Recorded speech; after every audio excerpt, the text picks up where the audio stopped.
Bon, en début d'année, on prend de bonnes résolutions pour pouvoir gérer quand même le budget qui a été donné. Voilà, il faut dire que c'est une chose qui n'est pas facile, hein. C'est en fin d'année, il faut faire quand même plaisir à tout le monde et ce n'est vraiment pas évident. C'est pas évident. Merci beaucoup. Voilà, c'est pas évident, mais on essaye de gérer avec le budget qu'on a. Voilà. Et puis il y a le mois de janvier encore qui vient, voilà, qui vient s'ajouter. Comme on le dit, après la fête, c'est la défaite, hein. Voilà, mais on essaye quand même de gérer vraiment le budget pour ne pas faire trop de dépenses aussi. Voilà, il y a des dépenses imprévues. D'abord, on a décidé de multiplier les entrées d'argent et puis axer le contrôle sur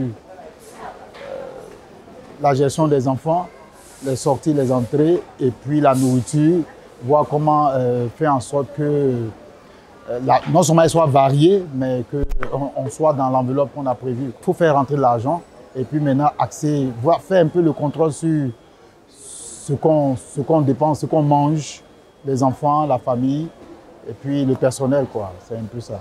Comme chaque année, je m'organise comme suit. Pour le supermarché, je mets de l'argent de côté. Par exemple, je peux mettre 50 000 de côté pour le supermarché. Et pour les courses de la maison, c'est-à-dire la préparation, je mets au moins 100 000 francs. Je vais faire les achats de poissons, par exemple, légumes, un peu de tout. Et puis je mets là. Et chaque mois, c'est la même chose qui se répète en fait. Bon, en matière de gestion, il faut optimiser le plus les dépenses, aller vraiment à l'essentiel. Surtout quand on voit un peu le changement des prix qui s'opère assez régulièrement.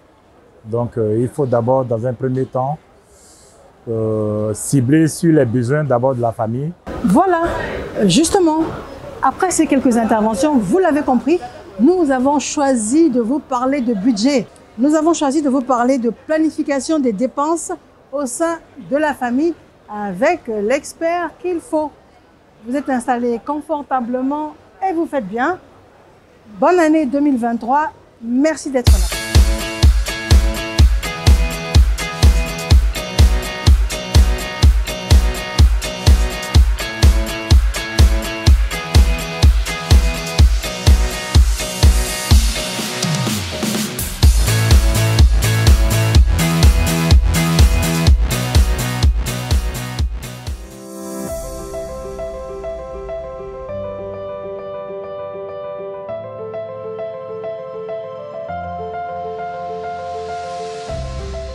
Nous avons choisi d'aller à la rencontre d'un expert pour qu'il puisse nous encadrer, qu'il puisse nous orienter, pour que l'on puisse tenir nos nouvelles résolutions.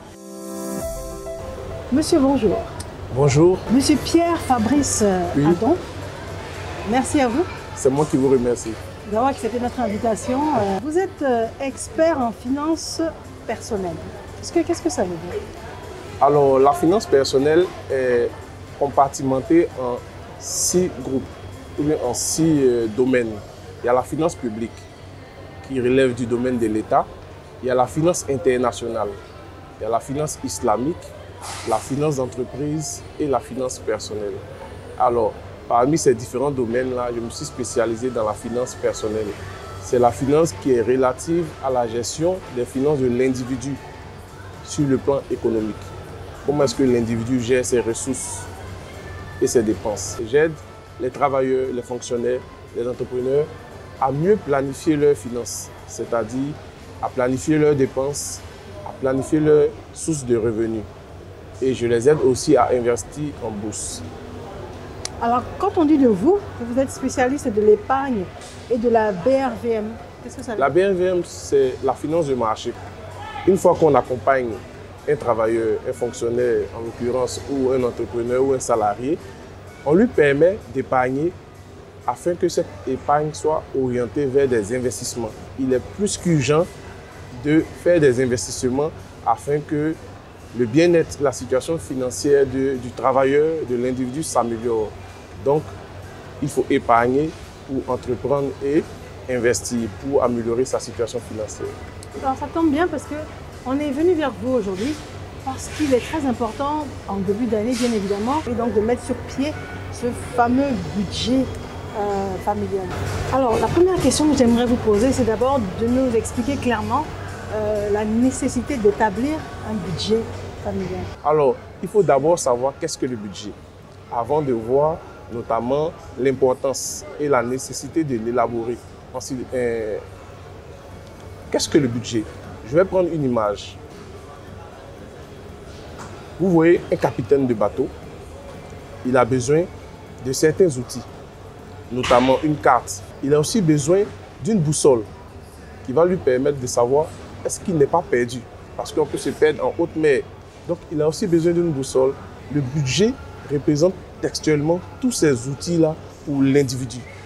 Ça lui permet de s'orienter, de savoir où il va et d'avoir la claire vision de ses finances. Donc, pour d'abord définir le budget, c'est l'équilibre entre les dépenses et les revenus. Voici un peu de façon simple la définition du budget. Est-ce que les conjoints élaborent le montant du budget en fonction de leur source de revenus?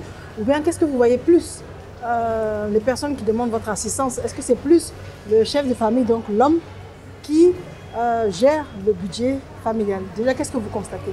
Ce que je constate, ceux qui viennent vers moi généralement, il y a divers cas. Il y a des foyers où c'est l'homme qui gère exclusivement le budget. Il y a des foyers où c'est monsieur et madame ou le couple qui gère comment dirais-je, le budget. Donc il n'y a pas de formule arrêtée. Il y a plusieurs cas. Tous les cas en fonction de sa sensibilité, de ses croyances, voilà, effectivement, de sa culture, de son vécu, vous gérez, vous élaborez à deux ce budget ou le chef de famille. C'est selon, d'abord. Ça, on l'a compris. Alors maintenant, est-ce qu'il y a des postes clés qui sont indispensables pour que l'on parle de budget?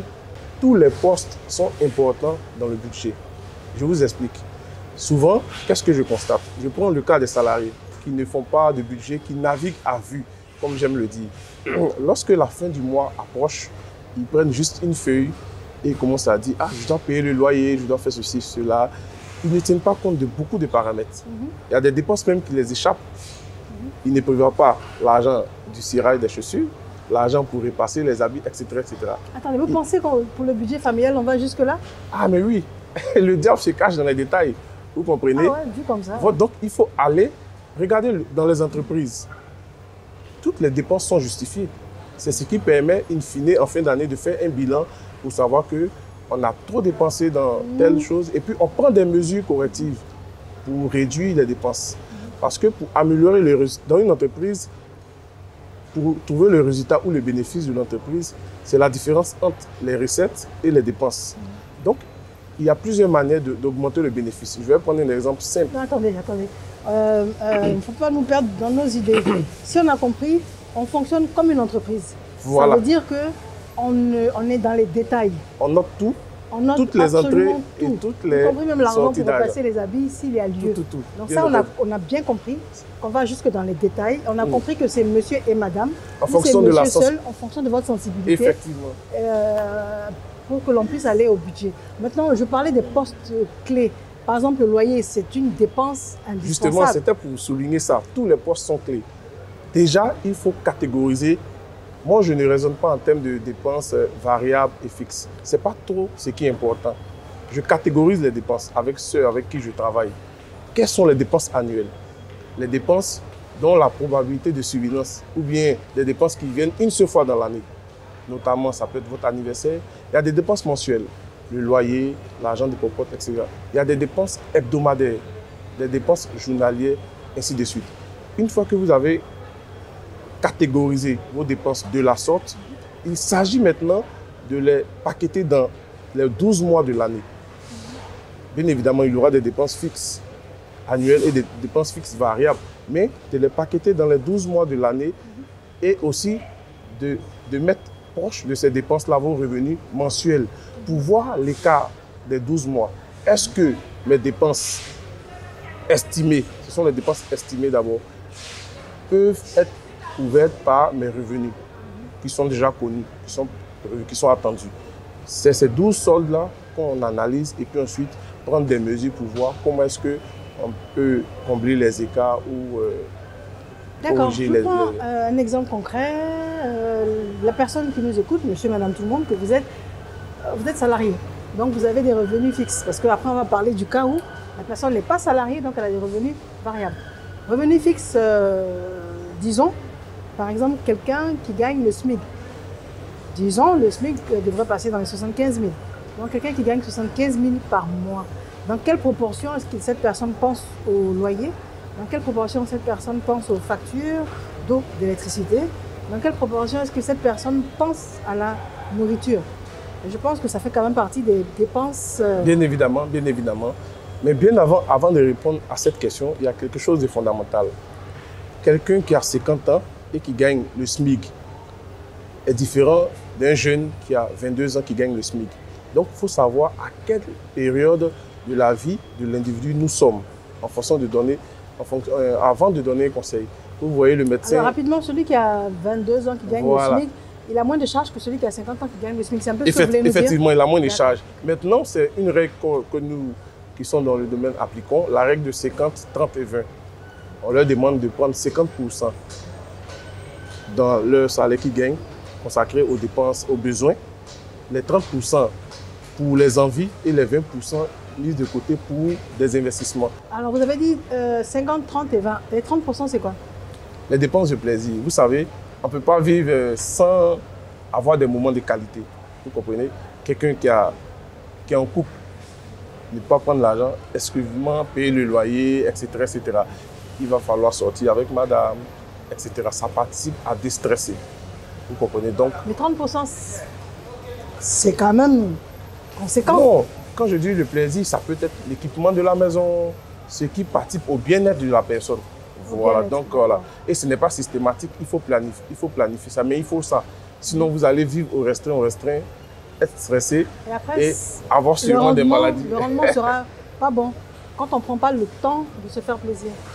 Oui, c'est pas bon. On vit pour assurer ses besoins, mais nous avons des envies aussi. Vous voyez, nous avons des envies, donc c'est un peu ça. Maintenant, et les 20% restants, qu'est-ce qu'on fait avec? Les 20% doivent être réservés à accroître les revenus. C'est pour les investissements. Il va falloir augmenter ses compétences. Peut-être si on est dans une entreprise, qu'on est gardien. Moi, j'ai vu des gardiens qui étaient des gardiens. Chaque mois, ils achetaient des livres pour se cultiver. Ils sont passés de ce stade à un autre stade. Donc, au niveau interne, dans l'entreprise où on est, on peut se former pour gagner en compétences et puis maintenant progresser. Ou aussi, on peut, à côté de notre emploi, se créer d'autres sources de revenus et puis augmenter ses revenus. Quelque chose qui est puissant que vous nous transmettez aujourd'hui, c'est que dans la notion de budget, il y a une dimension où il faut comprendre qu'on doit se faire plaisir pour continuer à avoir l'énergie de se battre et puis continuer à créer des sources de revenus. Effectivement. C'est cela. Et ça, c'est un message très puissant. Ces trois volets vont ensemble. C'est comme une pièce. Il y a pile, il y a face et puis il y a comment dirais-je, le contour. Vous comprenez? Si vous ne faites que serrer la ceinture sans faire les deux autres, c'est pas bon. Il faut faire les trois. Les trois vont de pair. Alors, faire le budget, être discipliné, se faire plaisir, se former pour gagner en compétences, investir pour accroître ses revenus. Il y a une loi de l'argent qu'on appelle la loi de Parkinson. Qu'est-ce que cette loi dit? On a constaté que au fur et à mesure que les revenus des individus augmentent, les gens ont tendance à augmenter leurs dépenses. Ah mais oui. Oui, mais c'est là le piège. Quand on a c'est là le piège maintenant. Quand on a 1 million, ça ne suffit pas. Ça, c'est pas principe. Pourquoi? Je vous explique maintenant. Quelqu'un qui gagnait 300 000, 400 000, il faisait tout, il mettait tous les moyens à sa disposition pour terminer le mois, pour gérer sa famille. Paf, du coup, il commence à gagner 1 million et sur le champ, il augmente ses dépenses. Il peut déménager, etc. Il va se retrouver dans ce que j'appelle le sable mouvant financier. Vous voyez? Quand il y a des rentrées d'argent, automatiquement, il faut chercher à bloquer déjà les dépenses qui sont là. Parce que le surplus va vous permettre d'investir pour qu'on change le style de vie avec les revenus de ces investissements, pas avec les entrées directes d'argent. Si je vous remets 1 million, vous ne devez pas changer de style de vie en même temps. Vous devez investir d'abord. Maintenant, les revenus de ces investissements vous permettent de changer de style de vie. Donc, ça veut dire là, il y a l'investissement qui est là, et puis vous pouvez faire ce que vous voulez. Mais si vous prenez directement les 1 million et vous commencez à changer de style de vie, quand l'argent va finir, les charges que vous aurez créées seront toujours là. Vous vous retrouvez dans un sable mouvement financier, comme je l'appelle. Vous comprenez un peu le principe? Donc, c'est un peu ça. Le principe. Donc, ça veut dire qu'on ne change pas de niveau de vie, même si le niveau de salaire change. dès l'instant où on n'a pas investi pour créer un automatisme pour avoir des ressources additionnelles. C'est ça. C'est cela. C'est bien ça. D'accord. Alors, est-ce que cette logique est valable également pour la personne qui aurait des sources de revenus variables? Variable, oui. Ce qui est variable n'est pas si variable que ça. Oui, je vous donne un exemple. Je peux être, comment dirais-je, un entrepreneur. J'ai des contrats par-ci, par-là, avec des entreprises. Et c'est au vu de ces contrats ou de ces prestations-là que je suis rémunéré. Ce n'est pas fixe comme un salarié, je suis un entrepreneur. La manière de gérer mes finances doit être différente de celui qui a la sécurité. Il sait que chaque mois, il aura son salaire, etc. Vous comprenez? Lui, quand il reçoit ses factures, ou bien il a les règlements, il doit faire ses dépenses sur plusieurs moments, sur plusieurs mois. De sorte à ce que les mois, les jours qui sont là, ils ne soient pas à court de trésorerie. Je prends un exemple. Je suis un entrepreneur, j'ai fait une prestation, j'ai reçu un chèque de 2-3 millions. Je me fixe un salaire dans mon business ou dans mon entreprise. Et avec mon salaire, je peux payer mon loyer sur 2 mois, 3 mois, 4 mois. Toujours avec les mêmes principes de gestion. Mais là, je fais des dépenses à l'avance pour que dans les jours à venir, si je n'ai pas de contrat, je puisse tenir et je puisse me concentrer sur les entrées. Voilà, voici anticiper. Voilà, tout réside dans l'anticipation. Le budget, c'est ça. Budget, qui dit budget, dit anticipation. Anticipation. Effectivement. D'accord. Alors, mais il y a une notion d'épargne qui revient constamment, que je ne vous ai pas entendu évoquer, parce que pour nous, dès qu'on parle de budget, on parle d'épargne. Pour nous, établir un budget, c'est se dire, j'ai cet argent-là, je ne fais pas de dépenses pour me faire plaisir. Je me dis qu'en tant que madame tout le monde, je me dis, j'ai mon salaire, ce que je dois faire, c'est les charges incompressibles. L'eau, l'électricité, le loyer, les enfants, l'essence, le transport, la nourriture. C'est ça. Et puis, il faut avoir la culture de l'épargne pour des lendemains difficiles. C'est ce que j'avais cru jusqu'à aujourd'hui. Parlant d'épargne, bien entendu, j'allais aborder ce sujet. Mais d'abord, je voulais rectifier quelque chose. Vous savez, avant, ou bien dans les manuels d'économie et autres, l'épargne est définie comme la part d'argent qui reste une fois qu'on a effectué toutes nos dépenses. Mais cette définition, pour moi, n'est plus d'actualité. Pourquoi? Vous voyez, il faut bien faire attention aux définitions, aux informations que nous recevons. C'est pourquoi nous qui sommes des praticiens sur le terrain, qui accompagnons les salariés, nous leur disons, l'épargne est la première dépense à effectuer une fois qu'une somme d'argent passe entre votre main. Elle doit être d'au moins 10%. Je donne un exemple. Dès que vous recevez votre salaire, bien avant de commencer à faire le dispatching de vos dépenses et autres, vous devez retirer 10% pour mettre de côté. Vous voyez?